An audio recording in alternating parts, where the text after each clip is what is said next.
What if I told you the most dangerous weapons in the world aren't bombs or missiles, but invisible lines of code written by people you will never see? No explosion, no warnings, just one click and entire governments start to crumble.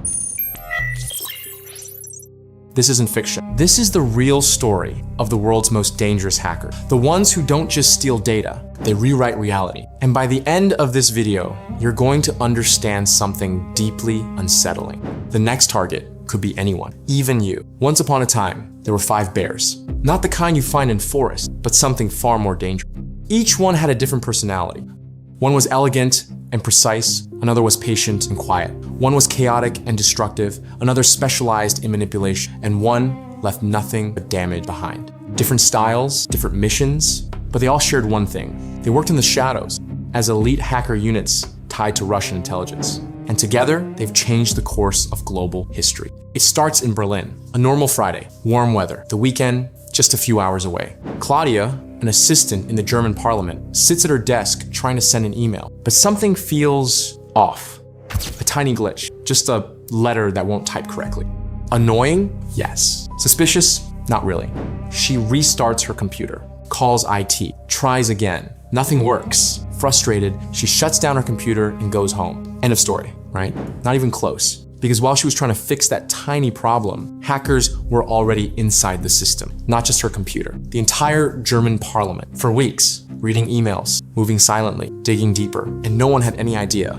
Think about that for a second. One small issue, one ignored warning, and behind the scene, an entire digital invasion is unfolding. No alarms, no sirens, just silence. That's how modern warfare begins. Days earlier, dozens of politicians had received an email. It looked official, important, urgent, something about Ukraine. A sensitive topic at the time, so they clicked. Of course they did. You would have clicked too. And that was all it took. One click, installed malware. No pop-ups, no warning, just a hidden door, opened from the inside. From that moment on, the attackers had one goal, total control, and they got it. They moved through the network like ghosts, from computer to computer, file to file, email to email, until they reached something extraordinary. The office of the German Chancellor. Yes, that level. They weren't just spying anymore. They were inside the heart of a government. But even the most dangerous hacker make mistakes. While trying to steal email, one of them wrote a custom program. Brilliant, efficient, except for one tiny problem, a language error. A single character didn't work. Imagine risking an entire global operation and being stopped by a letter. They fixed it quickly, but in their rush, they forgot to erase something. A name, Scaramouche, an alias, a digital fingerprint. And just like that, the hunters became the hunted.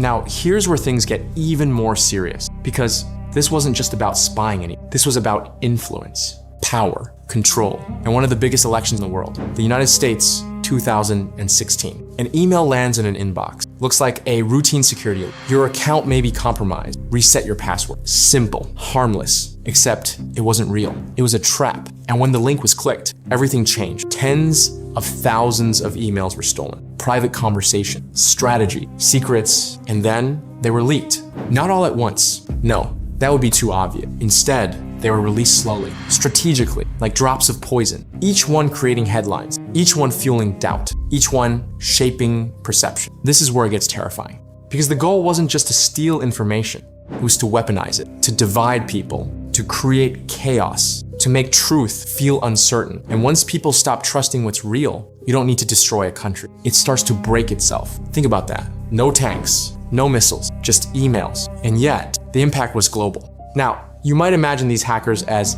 mysterious figures in dark rooms, but the reality is much stranger and almost ordinary.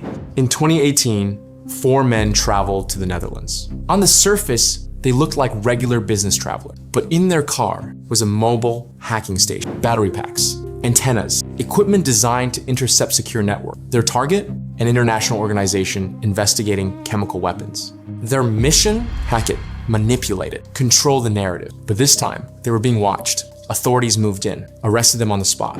And what they found was almost unbelievable. Cash, receipts, even a taxi record, linking them directly to a Russian intelligence facility. Highly trained operatives caught because they forgot to clean up properly. And here's the part most people don't expect. These hackers aren't monsters. They're people. They listen to music, watch sports, have families, normal lives. But their job is digital warfare. Now fast forward to 2022, everything escalates again. A cyber attack hits satellite internet systems across Europe. Thousands of devices instantly disabled. Wind turbines shut down. Entire regions lose connectivity. And at the exact same time, a real war begins. This wasn't coincident, it was coordination. A cyber attack designed to weaken communication right before an invasion. This is the future of warfare. Not just bullets and bombs, but code and connectivity. And here's what makes it even more unsettling. These attacks aren't random. They're tested, refined, improved over years. Each operation, a learning experience. Each success, a new blueprint. So what does all of this mean? It means the battlefield has changed. It's no longer just land, sea, and air. It's invisible. It's everywhere. And it's happening all the time. Every email, every login, every click could be an entry point. We started with a simple story, a glitchy keyboard, an ignored warning, and it led us to global cyber warfare, election interference, covert operation, and attacks that can shut down entire systems, all carried out by people you will probably never see. So now I want to ask you something. If a single click can open the door to all of this, how careful are you really being online? If this opened your eyes even a little bit, make sure to like the video, subscribe to the channel, and stay with us. Because the next story might be even closer to your reality than you think. Stay sharp, stay aware, and remember, in the digital world, the most dangerous threats are the ones you never notice until it's too late.